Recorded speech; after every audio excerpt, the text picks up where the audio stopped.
D'accord.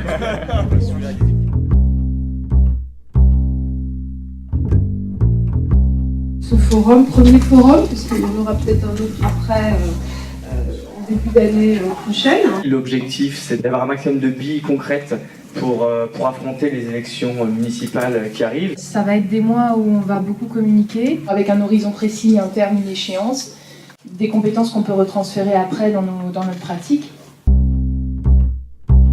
Il faut que le candidat ait une vision claire de là où il veut aller. Et vraiment le sentiment qu'il y ait légitimité par rapport à ses pairs. Que ce soit un très bon gestionnaire.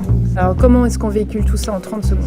En se préparant. Ouais. L'essentiel de la communication se passe de façon non verbale. La position du corps, la gestuelle et le ton occupent l'essentiel de l'espace de communication. Les mots, c'est 5%.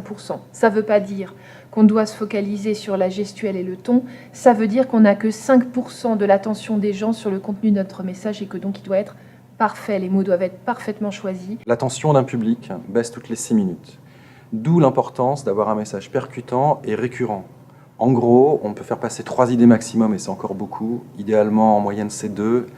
Et globalement, les gens n'en tiennent qu'une. Le constat, ça a été vraiment de dire, mais pourquoi on ne mutualise pas, quoi. On fait des connaissances, des personnes qui se trouvent dans la même situation que nous. J'étais venu à la recherche de mutualisation, puisqu'on est tous en train de faire des campagnes, tous en train de préparer des programmes, et on travaille tous un petit peu dans son coin. C'était du pratique plutôt. Il faut savoir une chose, c'est qu'aujourd'hui, quand vous créez un site ou quand vous créez des réseaux sociaux, vous vous adressez avant tout à des observateurs politiques, c'est-à-dire à des journalistes. En grand 1, en grand 2, à vos adversaires et concurrents, en grand 3, à vos militants, et enfin, à vos électeurs.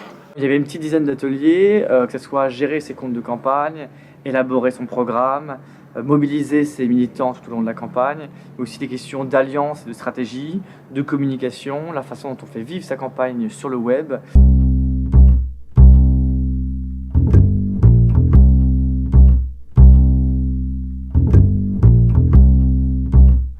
Alors, on en refait encore une.